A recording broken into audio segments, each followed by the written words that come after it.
Ladies and gentlemen, please take your seats. The show is about to begin. Truth lies, shenanigans. Truth lies, shenanigans. Truth lies, shenanigans. Truth lies, shenanigans. Truth lies, shenanigans. Truth lies, shenanigans. Tune in to TLS. Yeah, tune in to TLS. It's the TLS show. Coming to you live from the TLS show. Hey, welcome to Truth Lies Shenanigans podcast, social commentary, hot topics, amazing guests with a ton of fun and shenanigans along the way. This week's podcast, many of our listeners are familiar with the shocking news that former mayor and former guest on this show, Patrick Wojahn, was arrested and charged with child pornography.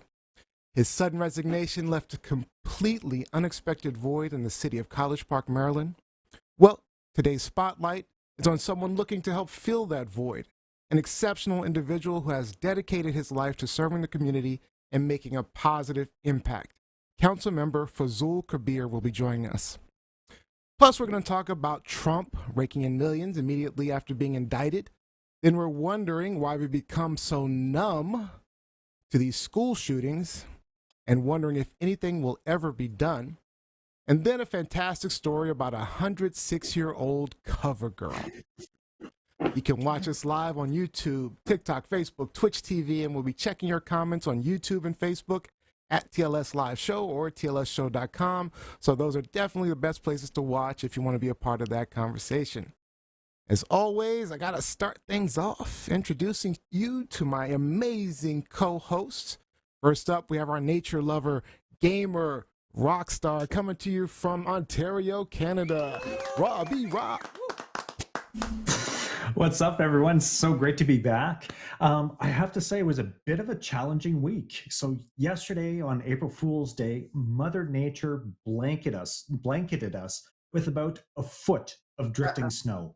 Whoa. And as if to compound it, our kites were delivered today.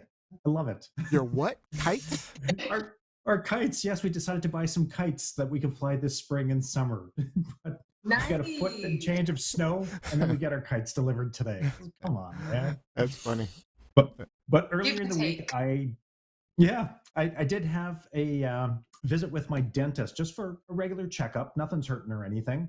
And I've had Good. the worst checkup that I've had in 35 years. I was crushed What? when they informed. I was crushed. They informed me that I have the beginnings of a small cavity on one of my premolars. Oh my Come on, man. Oh, God. Really? No, that's like I've just had a clean bill of health for decades, so it was a bit of a disappointment. And of course, I'm messing with you. But I love going to the dentist. What about you guys? Love going? I do not love I going do. to the dentist. I mean, the dentist Because is like great, right? Rob, Right? I was gonna say I love it because like Rob, I always would receive good news, but I'm scared to go to the dentist. Rob, you scared me because I think I could have a cavity. I have a crazy sweet tooth, and I have a I'm cavity. I think I have something too. I got to go in and get taken care of. yeah. Take care of that. Yeah. Take care of that. This. Yeah. Beginning of a cavity. I see. Jose says the beginning of a cavity. All right. Right. Next up, our college student model, business owner, streaming to you from Atlanta, Georgia, or near Atlanta, Georgia, Gianni Storm. Keep forgetting you moved. That's I know right. it's technically. But the past couple of weeks, I've missed you guys. I wasn't here last week, but the past couple of weeks have been pretty steady, pretty busy. I've been meeting a lot of new people and working with a lot of new people. I've hired some new people, so Oh, nice. I've been kind of having a social life a little bit. So that's I love that for me. Business owner, I tell you. That's awesome. Yeah, It's good to have that social life going on. yeah. Got to It's fun. delegate. Yes, exactly. Delegate been that work. Yeah, delegate it. There's a time to play and there's a time to work. So Yep. I just got to get that concept down. Absolutely. Yep. All right. And of course, I'm your host, Neo Nix. It's funny. I was going to talk to you guys about AI again, but I'm like, I keep talking about AI. I got to stop.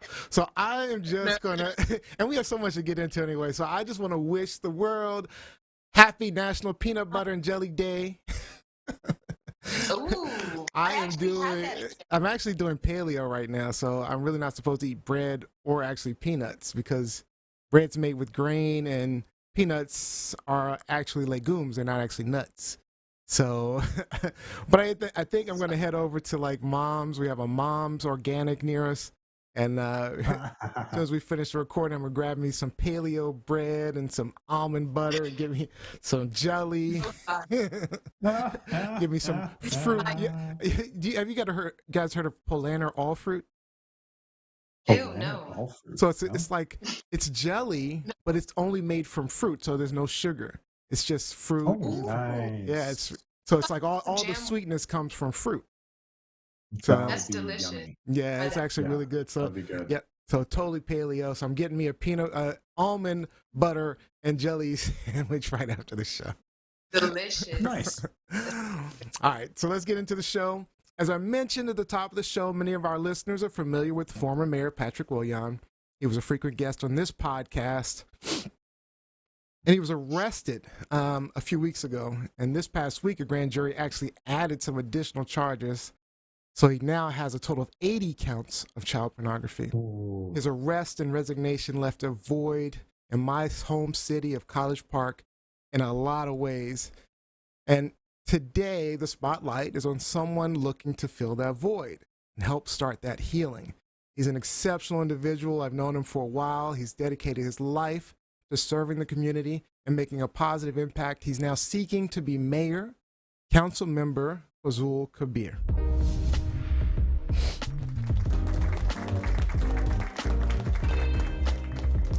Hey, Fazlul, welcome to the show. How are you? Pretty good. Thanks for having me. Thank you Happy for to be here. joining us. Very happy to have you. It's a thrill.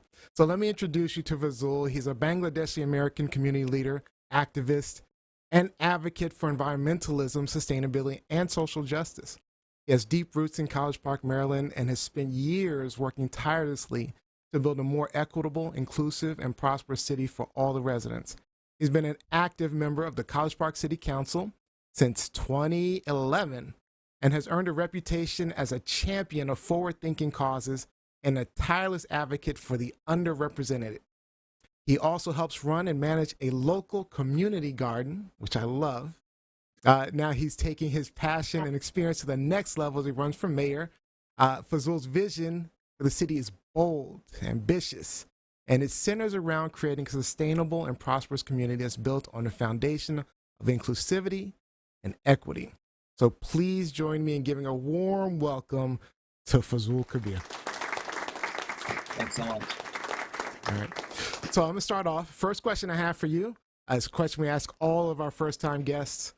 What is one thing that our audience can't find out on Google about you right now? If they were to go on Google right now and start saying, Fazlul Kabir, who is that? What's that one thing that they can't find? Yeah. Absolutely, I'm happy to. So this happened actually before the internet day. So, it doesn't matter which search engine you use, you won't be able to find it. So many years ago, when I was in college in 80s, I used to be chess champion in my college. And I spent a Chess lot of champion. time. Whoa. And Intelligent. well, it's fun, but also I missed classes, honestly speaking, which is not a good thing. My parents wouldn't be happy. The chess, once you start, you don't want to stop it, right? Yeah. To finish it. Yeah. So, and I had a lot of fun. That's fun. Awesome. Actually, we've got John Ashton's online. Says, hey, guys, looking forward to hear about your vision. All right, so I'm going to start out with elephant in the room, right? We've got to start out with former Mayor Patrick Wojahn's arrest. I was absolutely shocked personally. And given that he was a very popular mayor, that was not unusual for most people in College Park. So what were your initial thoughts when you heard what happened? Yeah, I was just like you, Neil. I was very much shocked because it happened right in our neighborhood, right in Hollywood College Park, Yeah. and we saw him so many years. So he used to be our mayor, and I personally actually had we worked together on the city council, Yeah. some council members together for many years. So it was very shocking, and many people, just like many people, I had to process many complex thoughts, things like shock and anger and betrayal, all of these things. And it took me actually a couple of days to process all of this, and especially what actually happened. The allegations are related to child, I mean, Yeah. minors and Mhm. children. And, we're the ones who are elected. People expect us to protect them, to advocate for them, advocate for the families. And when they see us, even allegation wise, see that's completely different, then they're shocked. It's very shocking. So it was very difficult I'm in the glad that you beginning. said betrayal because that was something that I was struggling with because I don't know, I kind of looked at Patrick. I, I would almost call him a friend. I mean, and these type of allegations are at the core, they hurt me to my core. And for some, betrayal was one of the words that really came up for me. So I mean, I'm glad you said it and being honest about how you felt because that's how I felt as well. Thank you. Um, so, Yeah. uh, you know, now that we're here, right? Can you speak to how you plan to address this issue and kind of restore the trust and confidence, in city's leadership, in their elected mayor? Because, some of that confidence has been lost. Absolutely, absolutely. It is difficult because trust is something you can't feel it, right? It's not tangible things. You need to build the trust. You need to work with the community for a long time. You need to acknowledge your mistakes sometimes to earn people's trust.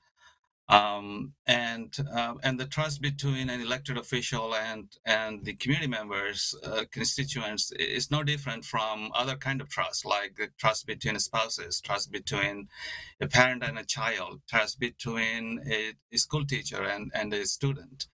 There's a long way. It needs time. It's not going to happen over the time, but there are a few things I think we definitely can do. One is communication. Mm. We need to be very transparent about what we do because oftentimes people don't trust, and honestly speaking, this is a reality. They're elected officials because they don't actually open up. They don't communicate very well, and they're not transparent about the decisions they make before and after. Yeah. So that kind of thing, if you make communications very transparent and more frequent, and make the elected officials more responsible and more accountable, I think that will make the difference. Yeah. So yeah, that's really good. So making transparency an important part of it. Robbie? Absolutely. Yeah. So, what I understand of College Park is that it is home to a diverse community of residents and students. So, I'm curious what steps you will take to ensure that all members of your community feel represented and included in your administration.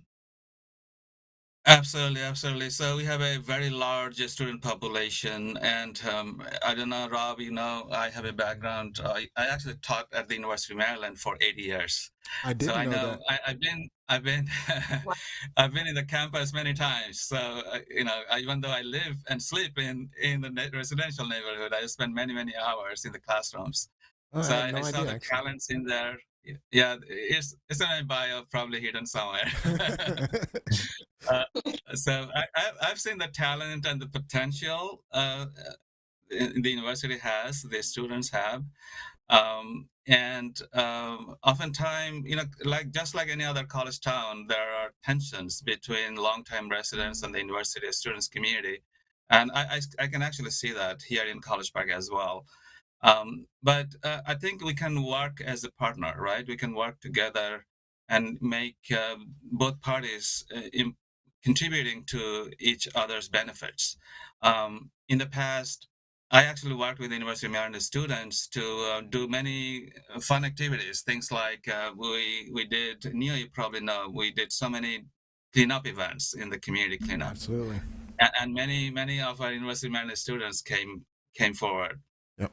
Yeah. University of Maryland departments, they actually now are engaged in helping one of our schools, Hollywood Elementary School, to run their after-school program.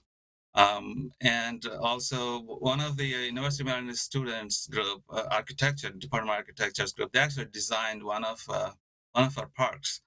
So this is just a few examples. There's so many different collaborations going on, and we need to work together instead of like any other for other college towns. Instead of fighting each other, I think we should work together. We could benefit more if we Well, work together. to that point, and I we had Kate Kennedy on a couple of weeks ago, and she's running against you as well. And one of the things that I mentioned was, when Patrick was mayor, one of the things that kind of bothered me was all of the spending and all of everything going on economically around specifically the university, because there's strong partnerships between the city and the university, but what that translates into is a lot of development specifically around the university. And I'm curious, will we see with you as mayor any changes in that partnership, and two, any changes in any kind of spending or anything happening more in the communities and the neighborhoods away from university? Yeah, so there's little backup and something probably you'll be interested. About 15 years ago, even before my time actually, so I actually witnessed it and I was part of it. The university and the city actually worked together to have with some developments around the university community, and part of that reason was to build many student housing around the campus, was to have the students live close to the campus so that they can walk to the campus. They don't need to live within the neighborhoods, and they don't need to drive through the neighborhoods and increasing the traffic. So that was one of the reasons to do that. Now, will that happen to the entire town? May or may not be. There are future developments projects that are coming up in Discovery Districts, which is not very far from the university, near the College Park metro stations. Right. Those are fantastic developments. But on the other hand, I like to mention that development is not a bad thing necessarily, as long as they don't negatively impact the surrounding community. So we need to have a balance between those two. Yeah, and I agree with you. I mean, I don't have anything against the development. I just sometimes felt as though there was so much development specifically around the university, and not as much investment outside of that area. But I agree with you. The development is valuable, and I think it does bring something overall to the city of College Park. So definitely definitely would agree with fostering that relationship. Absolutely. Go ahead, Johnny. My question, Fazlul, is, in your observation, what is the most pressing issues in College Park so far, and how do you kind of plan on addressing those issues if elected mayor? Good question. So as I'm knocking and talking with the neighbors, what I'm hearing from the neighbors and the residents, that they want to see improving the quality of life of the communities, and that means it's a broad range of things like improving public safety, improving code enforcement. They want to feel safe. They want to see neighborhoods looking nice, and they basically like to see a small college town could be, a small town could be. We're not a big town like LA or DC or New York or Chicago. We're a small town, only 32,000 people, and they like to see a small town vibe, good vibe in it. Yeah. So that's what I'm hearing from them. I mean, it's going back to basic but improving on it. So it's a range of things, but it's about improving quality of lives of our residents. Yeah, I know one of the big initiatives in North College Park was the cityscape, which was an effort to make was an effort to make streetscape, which was an effort to make the area a little more walkable, especially in the commercial district of Hollywood.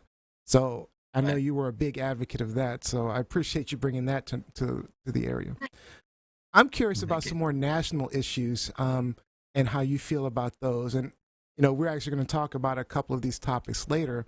But, Donald Trump was indicted just last week.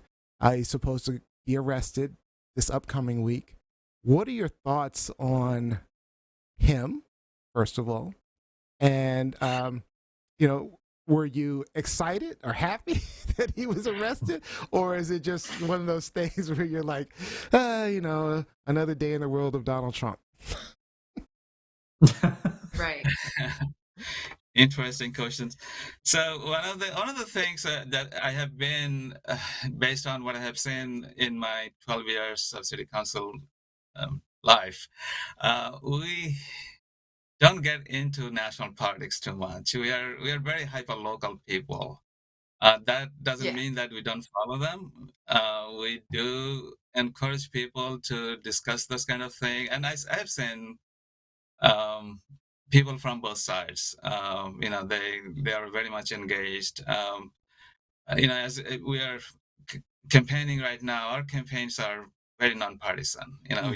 We don't run on political platforms, Democratic Party or Republican Party, which is actually kind of good thing, because sometimes people just vote on the party affiliation, which doesn't happen in College Park. People vote on people's agenda, not necessarily on other things. I do respect. It was a good pivot. You did good. You did good. Yeah, it's a good pivot.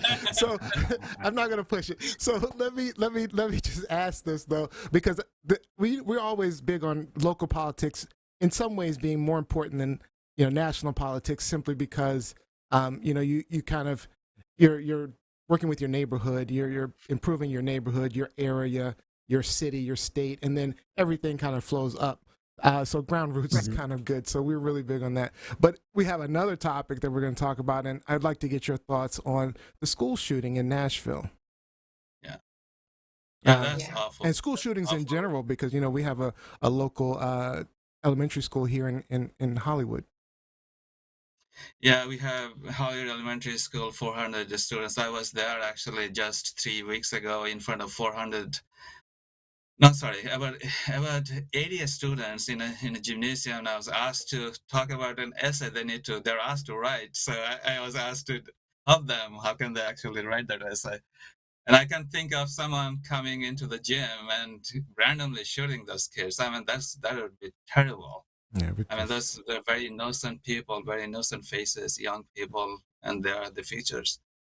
Yeah. Anyway, I don't think anyone will find anywhere that would be supporting mass shooting. I mean, this is awful. And well, what can we do about it? What can we? How can we solve this issue? Yeah. I mean, is there anything we can do locally, or you can do locally as a mayor, that to kind of ensure that this doesn't happen? When we're talking advocacy, what can we do? Absolutely. Because I feel powerless. I'm gonna be honest. I feel powerless. And it bothers me. You're right. So I'm curious, what can we do? Me too. And one thing we sometimes often do, we do advocate, as you're saying. We advocate to our state and the county, and sometimes our congressmen and women. And that's definitely should be doing. I mean, one thing we should be definitely looking into the types of arms that people actually use, are allowed to use, are allowed to buy. I mean, we are not in a war zone. I mean, I know there is a second amendment thing to right to bear arms. That's in the Constitution. But on the other hand, what kind of arms people can bear? That's the question we should be asking ourselves, right? Oh, out of curiosity, would you support amendment change? I mean, to keep our people safe, keep our children safe, definitely. I mean, anything we should be doing, right? Yep. Rob, you have a question? Absolutely. Yeah, actually, I'm just going to pivot again. I'm curious what your plan for attracting and retaining businesses in College Park and how you plan to foster economic development in the city. Man, that should have been something I asked. Ooh, that's a good question. It should have been the first question I asked. With because my wife has a business in College Park. Yeah, so, but go ahead, please answer that question. I'd love to hear the Absolutely, answer. I love that question, so glad you asked. Rob, I know you live in close to Toronto, and if you ever wanna come to College Park, be my guest. I can actually fly you in from Pearson's Airport in Toronto. Somebody knows they're Canada, huh? Yeah, that's so Nia, you probably know how passionate I am about the small businesses. I back about 2017, I started the small business award program, and Mel's and your fitness studio actually was actually that they received the best business in College Park. So Yeah, we won that congratulations on that. award. Yeah, thank you. Yes. Um, so back to the attracting new developments and the small businesses. I think we are lacking something in College Park. We are not actually doing something that other towns and jurisdictions are actually doing. We don't really currently, but this is going to happen. We don't have a program to attract and retain new businesses from outside the city, also from inside the city. We do have talents inside College Park. People wants to contribute to College Park. They wants to set up new businesses, but they don't have the support or the funding to do that. Like the fitness business, right? That was Mel and Neil. You are local. You are not only the business owners, but also you are residents. So we need to support people like you. Yeah. But we do not have that kind of programs now. But this is something just 3 weeks ago we have been talking about. This is coming. I agree Business with that. incentive program for small businesses to attract new businesses and also retain them as we can. Yeah, and I like the fact that you pointed out the fact that we are residents of College Park, and having residents of College Park then opening business in College Park is a huge value because we actually, just to let you know, when we were looking to open up, we looked at a lot of different things. We researched, we did our business plan, and so we did a lot of research on where to go, and we wanted to open in College Park, but we had looked at opportunities in nearby areas that were more fitness related, that had a better fitness audience or crowd that we could attract, and we were looking mostly in the nearby Montgomery County, and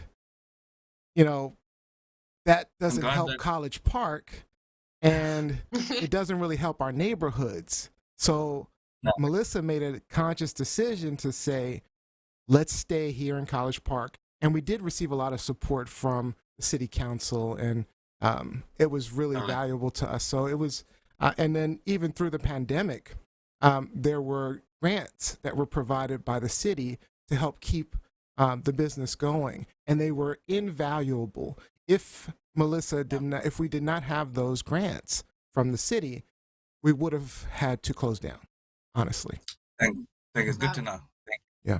So yeah, supporting small businesses is a very, I hope that is a major thing that you focus on. Yeah. Absolutely. Yeah. Go ahead, Jen. So I'm gonna once more, but that's because I'm all about purpose, and then I'm also all about following what you feel called to do. So my little bit more lighthearted. What inspired you to run for mayor of College Park, and what's kind of like your primary vision or your goal for becoming mayor? Right. Thank you. I'm glad you asked it. So when this incident happened, Neo, it happened March 2nd, right? I think that's right. Mm-hmm. Just a month ago. Today is April 2nd. And when this happened, I actually wasn't thinking to run, honestly speaking. In the first 3-4 days were days of shocks. We just things. But then I started getting calls from neighbors, and it got dozens of calls, like, run, run, run. So that made me run, and but also I was thinking that this is an opportunity for me to see so many neighbors, to meet with them, because Neil, you know that I've been in District 1 in North College Park for so many years now. I've been campaigning here, but I never had a chance to meet other neighbors in other 3 districts throughout the city. So I'm really enjoying every moment of it. So that's one of the reasons I'm running. But to answer your question, what would be my first goal if I get elected? So one of the things definitely, as a new mayor, I think what I should be doing to bring the community together. The community is still hurting. I mean, they're still in shock. They're going through a healing process, a painful process, um, and it will take some time. But as a leader of the community, I think we have a job to take this community from this healing process into a state of stronger position. Because we are a strong community and we'll come out very strong. What happened is just by one individual, but we are a community of 32,000 people. So we're stronger than that. So we'll come out very strong and resilient in the end. Yeah. I saw there's a question online from Jacqueline Robinson, and she says, "How does your platform differ from your opponents?" And I know that you're up against Kate Kennedy, who we had 2 weeks ago, and then you're Denise Mitchell, who we're trying to get on this show as well. And are there any other candidates at this point? So far 3 of us, but you never know. The deadline of the submission of the paper is April 5th, so there could be more. There could be more in a couple of days. So I'm curious how I mean, I know all three of you guys, and I'm curious what makes you different than Kate and Denise. I'm glad you asked this question. Great This question, morning Jacqueline. I was campaigning on Lackawanna Street, and a couple actually asked exactly the same question. So one of the things I just point out two things. Like I'm a hyper local guy. You know me. Yes. I really love to work with the community. I Yes. love to be in touch with the community, getting their inputs and getting things done. I'm not like a armchair activist or that kind of stuff. I love sneaker than armchairs, right? So I like to talk to the people and get their input and getting things solved. I'm an action oriented person, so you'll see me very active, whether in person on the streets, on your beautiful lawn, or on the streets, or on social media, anywhere. You'll be seeing, as you see now. Like, that's the reason I'm blogging every day, because I want to like that connection and make the connection. So that's one difference. Actually, I feel passionate about that. I'll be doing definitely more. The other things I'll be bringing is the transparency. Like, everything happens in the city council, every decision is made. I'll definitely like to bring this up and get communities' input more and more, because it is important that to get the community's input, and because they're the taxpayers, citizens, and it is important for us to spend their tax dollars the way they want us to spend, right? So these are the two things that you will see the difference. I'm not saying my other colleagues will not be doing anything. I have a lot of respect for them. I'm sure they have strengths, but these are the two things I feel passionate about. Let's be positive that way. Okay, I love that. I love that. Unfortunately, we are out of time, so we're running short on time. So let me just ask you. So what message do you have for the residents of College Park? What do you want to leave the residents with? What do you want to leave our audience with? And what do you hope to accomplish if elected mayor? And then also let them know how they can support you. I know you have kabircares.org, but just kind of give us an idea, just final message, if you don't mind. Thank you. So on May 6th, I think our residents have an opportunity, a choice to make, and that choice would be if the next mayor of College Park would be working hard to improve the quality of life their neighborhoods and their communities, and they will be bringing more transparencies and more accountability from the city government to them, and to build the trust and there is a lack of trust right now. And Yeah, there is. and to grow the city responsibly, because we need to grow the city, because we need to have a larger tax base so that it can roll out more programs and amenities and services for our residents. We definitely do not like to raise taxes from our residents. So we like to generate revenues in other ways from responsible, smart development. So that is something I'll be definitely be working on. If you want to support me, again, you already mentioned kabirprs.org. This is the blog site. I've been writing since 2009. There are now 48 or 100 posts, maybe. Yeah. So every day I write about it. Please go and check. And there are links how to volunteer, how to donate to the campaign. And we'll make it happen together. It's a great site too. It's very valuable in terms of like keeping me up to date on like what's happening in locally. So it's almost like a news blog. It's actually pretty awesome. All right, Thank you Fazlul, so much. I thank you so much for joining us and spending this time Thank with you. us. I wish you the best of luck as well. So you're a fantastic candidate, and I'm glad that you chose to run. So thank you so much. Thank you. We appreciate Thanks for it. having me. All right, thank you.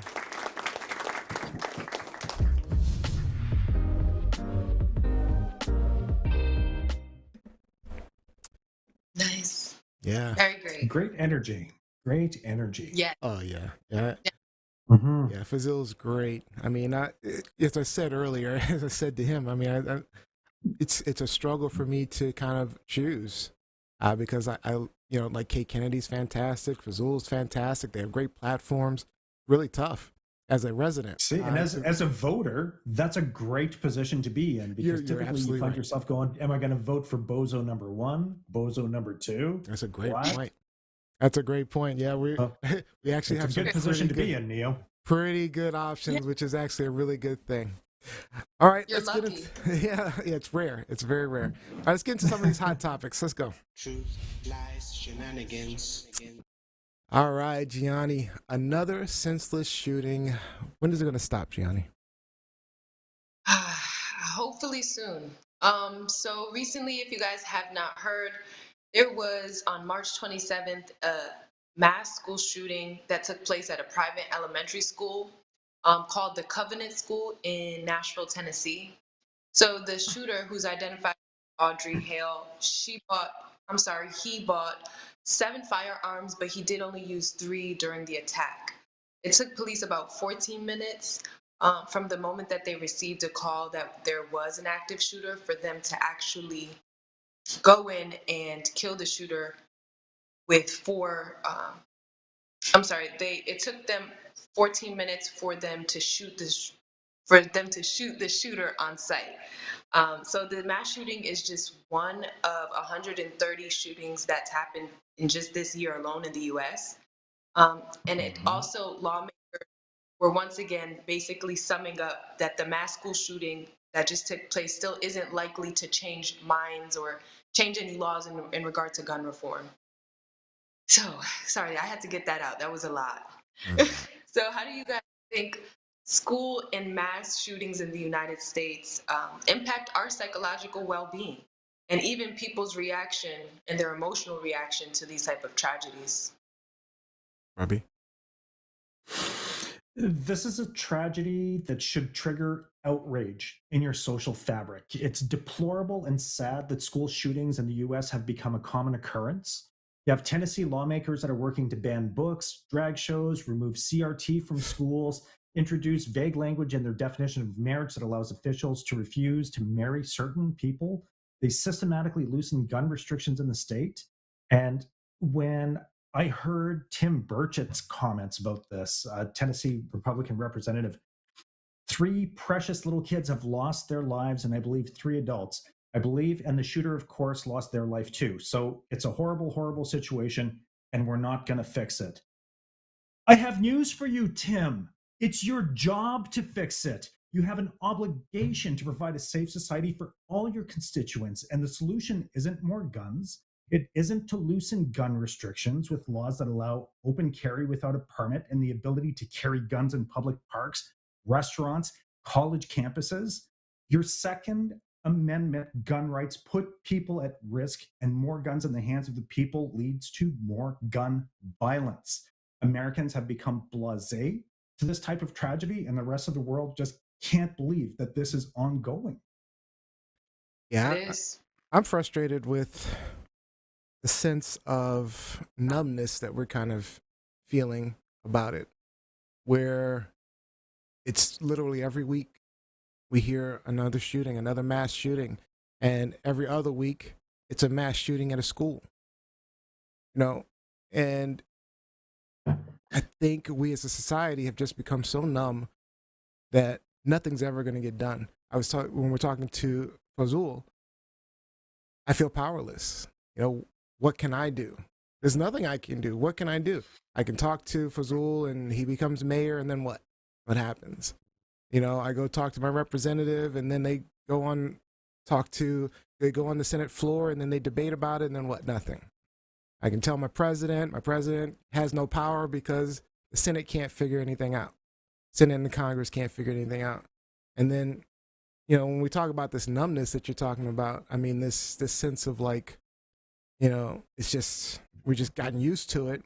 You know, you hear about it, and, you know, there's typically, when something happens to a child, like, for example, Patrick, you know, there's this outrage, anger, sadness, you know, it's like, because, you know, it reflects our innate sense of empathy and compassion that we have, particularly towards children, right? And Yeah. because they're vulnerable, right? We have that motherly, fatherly instinct to protect children.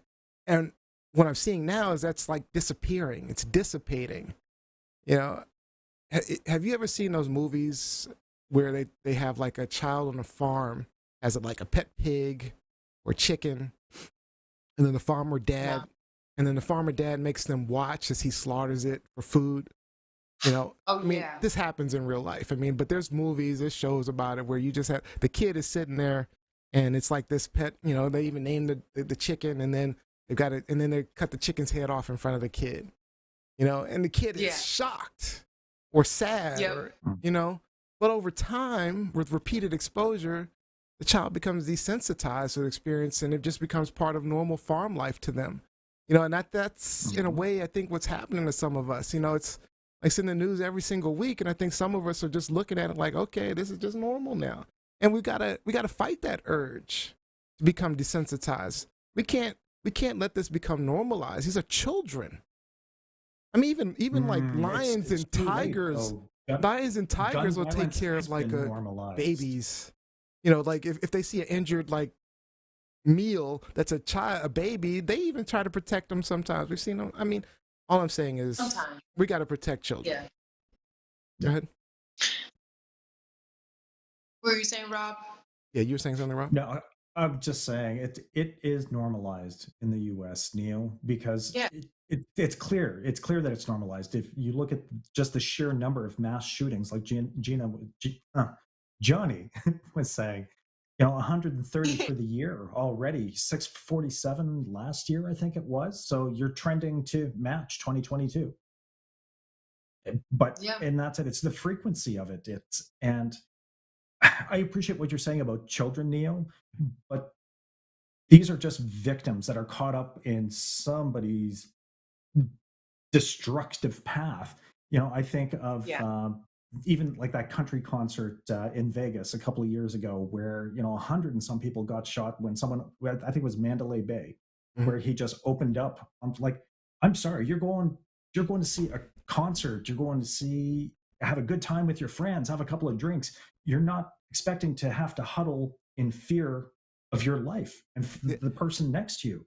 The FBI just released some information about that too, where the reason he went crazy was because he lost a ton of money in Vegas. That was the reason he decided to go shoot people. I mean, Mental illness is. I don't know if that's mental illness. That's just like, I think it's a number of factors to these mass shootings. But what are your thoughts, Johnny? I guess to sort of answer my own question on what it's doing to us psychologically, we are being desensitized, because if you think about it, whenever we did as a nation hear about one of the major, like even 9/11, I know this is off topic, but even 9/11, one of those major tragedies, it's almost like from there we were just kind of like, mind just kind of subdued tragedy or something. Because I feel like when the first mass shooting happened, I think it was at Sandy Hook at this elementary school, we didn't do anything about gun reform, so we just kind of didn't expect anything to ever get done. So we are in the normalizing of it. So I kind of asked this question to more so ask people who are watching to kind of like maybe be more aware of how media and how these stories are affecting us and how come we are desensitized. It's not to put on an act and act like you care and, oh, boo-hoo, these children, but it's like, wait, these are children. How do I get back to that humanity? Like, where is that? Where's the feeling, the love? Like, I don't know. I think that that's hard to ask for people to bring out of them, but I do think it's something we need to start conversing on, because we have all of the solutions. We can talk all logical all day long, but when we talk about the reality of it, we need people that care so that this can even get solved. If nobody cares, this isn't going to get solved. So. Comments online. Mike Winter says that's not the reason he shot people. Talking about the Mandalay, the Las Vegas shooter. He says that it's because he had easy access to guns and he had a serious pathology. Mm-hmm. In addition to losing money, that was his reasoning. That was the trigger. That was the trigger event. That's a better access to guns and the trigger. Access to guns and the pathology. Mike's 100% correct. Is the reason. Yep. All right. He also says lack of empathy is the biggest problem in this country. Broken people in leadership think that it's a good thing to not teach kids empathy. DeSantis is on top of that list. Good point. Sure is. Jose says, how many more children need to be killed until something's done? This is absurd. Jacqueline Robinson says, Tennessee's trash legislator made it clear that he intends to do nothing. After all, his crotch fruit are homeschooled. Crotch fruit.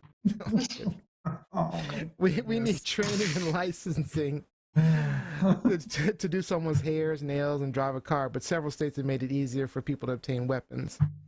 It's crazy. Yep. All right. Is this truth, lies, shenanigans? Lies, shenanigans. Big pile of shenanigans. It's also shenanigans because the gun reform. They need to get some stuff done, man. I'm really frustrated. I don't know. I don't even know what. We talk about on this show. We try to bring awareness to it. We've been trying to do that for 3 years, almost 3 years now. And, what else can we do? It's so frustrating to me. I mean, we've even talked to politicians and people that can possibly do something, and it's still not happening. All right. So let's get into our next topic. Truth, lies, shenanigans. All right. Well, you'll never guess who we're talking about again. Donald J. Trump. Your boy. He's finally been indicted on a slew of charges related to his business dealings and falsifying business records. But at the heart of the issue is the fact he couldn't keep his little hands off Stormy Daniels and got his fixer turned enemy, Michael Cohen, to pay her off. So yeah, the great pumpkin is going to be arrested, got indicted. But what got me is reading through all these articles. According to NBC News, Trump managed to raise a staggering $4 million in the 24 hours after he was indicted. I mean, that's like winning the lottery, getting struck by lightning at the same time. So I need to know, is getting arrested actually good for him? Or is it time for him to trade in that MAGA cap for his fancy orange jumpsuit? Why don't you start us off, Gianni? No, that's a good question, Neo, because I do think that I personally don't think Trump will go to jail. And I say that lightly because I know he has 1,010 reasons to, and all of the right charges. And that's not even just the insurrection in January 6th. That's not just including that. That's literally his whole rap sheet during his time in office. So I think it's a strong possibility for him to go in jail, but I don't think we're going to see like the whole, we might see a mugshot, but we might not see him get like down in cuffs or anything like that. He probably won't be in cuffs, but he will have the mugshot. He will be processed. But he probably won't be in cuffs. They're not going to put him in cuffs. Okay, the infamous Trump. No, I think that this definitely helped him in a sense. But I remember reading in the article it said that before that he wasn't receiving so much funding for his campaign for presidency. This kind of like kickstarted it. Maybe people like the drama of it all. I'm sick of it. Yeah, I'm sick of it. I'm with you. Yeah. I just want to point out the comment on quick comment. Mike Winter said the leader of your favorite university is so tiresome. He won't let me. He's all, Mike Winter's always. He won't let me let that down. But go ahead, Rob. Yeah, no, that's as far as whether or not this indictment's good for him or not. I don't think that being indicted is good for anybody, because at the end of the day, I think that this is going to cause some of his more moderates to maybe break free of the cause. This will give them an opportunity to, whereas the sycophants have displayed what they're willing to do. I mean, to raise that kind of money in 24 hours displays that he is the puppet master. When he pulls the strings, they dance. Like Johnny, I don't think that he's going to jail, even if he is found guilty, because it would be a really bad look on the U.S. If he goes down, I think that it would look more like house arrest, fines, or Biden even commuting the sentence. I would think he would too, actually. Didn't Bill Clinton get indicted, or am I kind of tripping? That was a different type of indictment. That was by the Congress. Okay. Yeah, but overall, I see this as being a good thing because this is how the American judicial system should work. Person is tried, and if convicted, they're sentenced. American justice is supposed to be blind. There isn't a two-tier level of justice on paper. There's one level of justice for the wealthy, the well-connected, or any of the common people. Justice should be handed out impartially, and I hope that this is what we're going to see. Yeah, and I agree with Rob. I don't think he'll be I don't think he'll be convicted, or if he is convicted, it'll be like a commuted sentence, or it'll be something very minor, or a minor fine, or whatever it is. I don't think he'll be in jail. But as far as running for president, I think this helps him if he gets off completely. But if he is convicted, well, okay, so there's no federal laws preventing anyone from being president after they've been convicted. There's nothing in the Constitution. So he can go to jail and then be convicted of murder, or he could be convicted of murder and still run for president and win. The thing is, there are some states that if you've been convicted of a crime, you can't be on the ballot. So that may prevent him from actually winning the election if he is convicted, ultimately. Oh, so that's it. That's something that is hopeful to look forward to. that's interesting. Is that at least if he gets convicted, he won't be on some states' ballots. And the weird thing was, most of those states that I was seeing on the list were red states, which is kind of an interesting thing. I mean, it's like Texas, Virginia. Well, Virginia's more of a purple state, and there's a few other other red states that were out there. But anyway, irony. Hopefully he gets convicted and we don't have to worry about him becoming president. But, hopefully he's in jail during the time that he's running. So hopefully but I agree with you. He'll probably get commuted anyway. All right. So let's get to these comments online. What were you saying, Johnny? No, I was just agreeing with you guys. I don't think he's going to actually go to jail, but. No. All right. Jacqueline Robinson says he's a consummate con man, a cult leader. He plays into their sense of victimhood. His marks are beyond stupid at this point. Not once has it occurred to them to ask why a supposed billionaire needs money. Right. I'm sick of him and them. Like Winter, you should have taken that tidbit to the grave, sir. Talking about the fact that I actually joined Trump University well over a decade ago.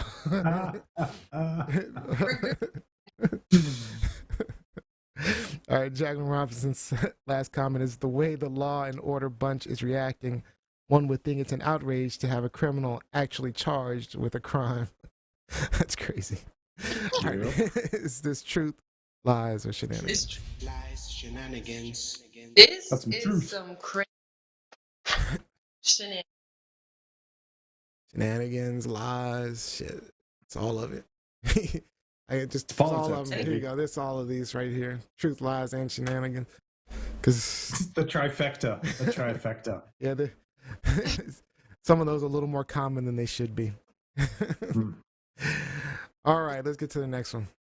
Truth Lies Shenanigans. All right, Robbie, you've got a great story about a beautiful young woman. I do. Tonight, I want to talk to you about this remarkable woman who has made history by becoming the oldest person ever to appear on the cover of Vogue magazine.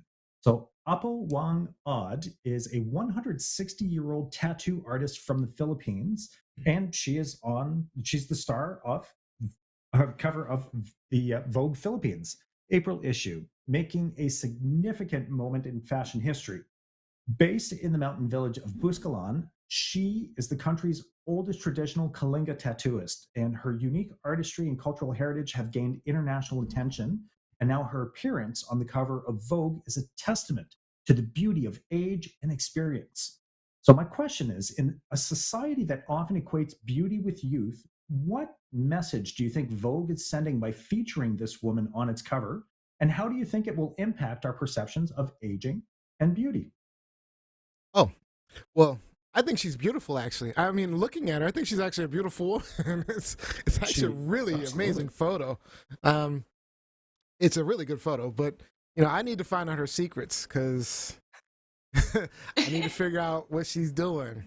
Because maybe I need to get some tattoos or something. Because if that's working for her, I mean, I just need to figure out her diet. I need to figure it out. Where does she live at? She's in the Philippines. Maybe I need to move to the Philippines. I don't know what it is. I need to be 106 and look that good. Right, Gianni. I feel like her impact to me, in a sense, is like, beauty is always evolving, right? Like, beauty is almost like trend, so it's always something that is impacted by culture. So I feel like, if anything, this is kind of impacting people to accept beauty as being more humanity based. Like, beauty is in humanity. Like, the people that do beautiful things are beautiful, and then we should celebrate them. Because I've even seen, like, in social media recently that people like Black China and Kim Kardashian are taking out, like, their lip fillers and their butts and their boobs, and Black China. They're kind of, they're becoming a natural again, and taking all of the fake and the plastic. So I love to see this, because for the girls that don't wear makeup and are just very low maintenance, this is your time to shine. Like, you're going to be most accepted during these times. Beauty's evolving. It always does. So I'm just happy in the direction it's going. It's very happy. She's beautiful. Robbie? Yeah. One of the things I came across while I was looking into this is that when you choose to age naturally without resorting to cosmetic surgery, it helps you maintain a positive self-image, and it really boosts your self-confidence. Rather than feeling the pressure to conform to societal beauty standards, like you were alluding to, Johnny, we can embrace the unique features that make us who we are and celebrate the changes that come with time, right?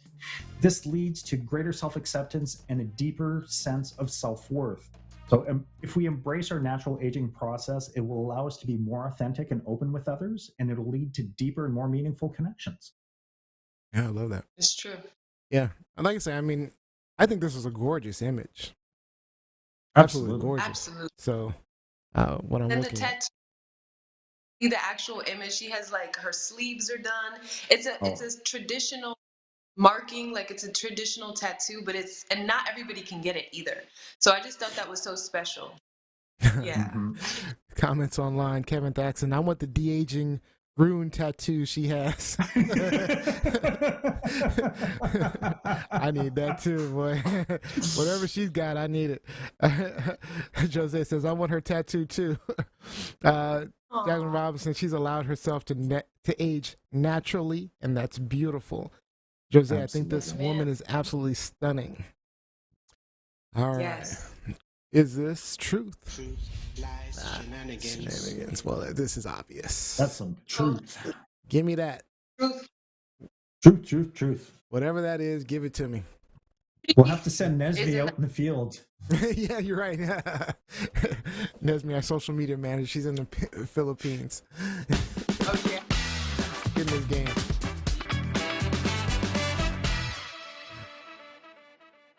All right, today's game, bringing it back. Who are you? We'll spin the wheel and we'll all answer the question to help the audience get to know us better. Our audience watching will decide who gave the most interesting and possibly truthful answers. Whoever gets the most votes from the audience wins and gets the final thought for the show. We'll try to be as truthful as possible because our audience will call you out. All right, let's get to it.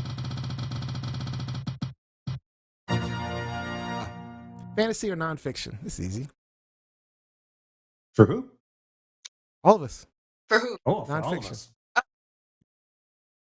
Fantasy or Okay, nonfiction? I'm going with fantasy. Fantasy. I do fantasy. Fantasy. More interesting. Mm-hmm. I'm more non. Yeah, that makes sense. I believe you. Okay. All right, favorite kind of music? Metal. I'm torn. Hip hop. I'm torn between hip hop and Right. R&B, so I'm gonna just say hip hop R&B. Favorite game? Like, Mm. no, I'm kidding. I like. You know what? Fetch. My most consistent. Okay, that's a fun one. Fetch? My Did most you say consistent fetch? game. Yeah, she got with Sasha. Fair enough. I've been playing cribbage since I was a kid. I do enjoy playing crib. I think my favorite game is the Game of Life, the Hasbro game of Life. Ooh, I did that's a like- fun one. That was I mean, I I like like the that game game. of actual life as well. finger stick. All right, truth or dare? Uh-oh. I'm not Truth? I'm not doing Truth. any dares. I'd rather give you the truth. I'll be transparent, but I'm not doing dares. Depends on my mood. Depends on who I'm hanging with. I'd rather just be There are honest. certain crowds that won't let me dare. I won't let dare me to do stupid things because they're going to be real stupid. I'm already honest. I mean, I already give too much information. Ask Mike Winter about Trump University. All right. Do you believe that you? Do you believe? What do you believe you are fated to do? What do you believe you are fated to do? I don't believe in fate. Interesting. Wait, what did Rob say? He doesn't believe in I don't- fate. Interesting. I believe I am fated to do exactly what I'm doing. I believe ultimately I am fated to die. Ultimately, I'm fated to die. There you go. So you do believe in fate, liar. That is my ultimate fate, and I cannot divert away from that one. So that's going to happen. I believe I'm fated to save humanity and animals. All of humanity. Wow, that's wow. I believe you can do it too. All right, one more. I don't want. Well, two more then. Reptiles that are amphibians. Reptiles are amphibians. Amphibians. Are amphibians frogs? Yep. I don't like any of Frogs, them. salamanders, Frogs. newt. Turtles. Okay. No, frogs. turtles Oh, are no, reptiles. turtles are reptiles. Yep. Mm-hmm. Slap, slap, slap. Yeah. The turtles are reptiles. I like turtles. Yeah, I think None I'm going with reptiles. One more. Do you like snakes? All right. If someone made a movie about you, oh, we already had this one before. If someone made a movie about you, who would you want to play you? Oh yeah, I said Kelly Rowland. That was a good answer too.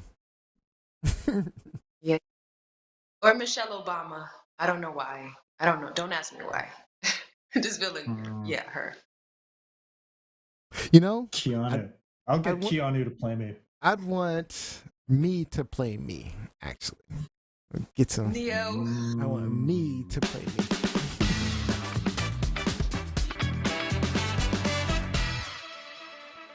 All right, so people online, tell us who had the best answers. Who won this game? Who won this game? All right, let's get in some shout outs.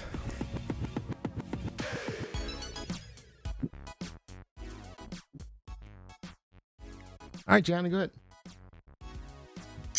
Shout out out to the new coworkers that I have a really great relationship with them, and just inspire people to have a great relationship with your coworkers. I know that's weird sometimes, but relationships in general, they don't just have to be friends.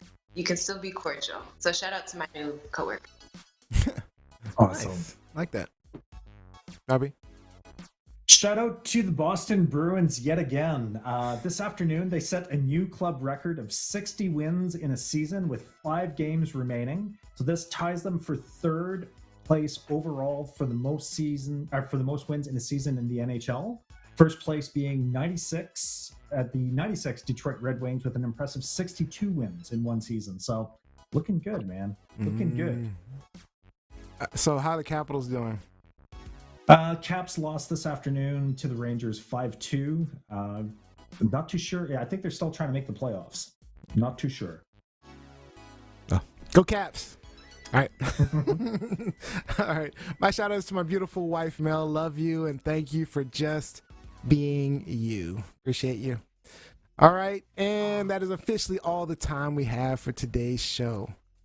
Let's see. Let's going to look real quick and see who won. Looks like we have some comments. Rob B always has the best answers. Lizzie Enders won. Lizzie won. So Rob B actually wins the game. I'd like to thank all of you guys for joining us. I hope you learned something, gained a new perspective, or simply had some laughs with us. We'll be recording our podcast in 2 weeks. We'll be off next week for Easter, so we'll not be recording an episode then. Don't forget to check out our video clips, like our interview with today with Fazlul and our interview last week with 2 weeks ago with Kate Kennedy. They're both running for mayor, and you can kind of compare the two people there. All right, just go on TLSShow.com. Also, you can look for our official audio podcast episodes on Tuesdays on Apple Podcasts, Spotify, or anywhere you listen to podcasts. And as I said, the winner for the final thought, Mr. Robbie Rock. Close us out, buddy. All right. So remember, no matter what challenges you faced this week, you have the strength and resilience to overcome them. Believe in yourself and know that you are capable of achieving great things. Let's go. Yay, Rob. All right. Thank you so much, Rob B. Rock, Gianni. But most importantly, we always have to thank you for watching and listening each and every week. Have a great weekend. Have a great week and weekend. All right.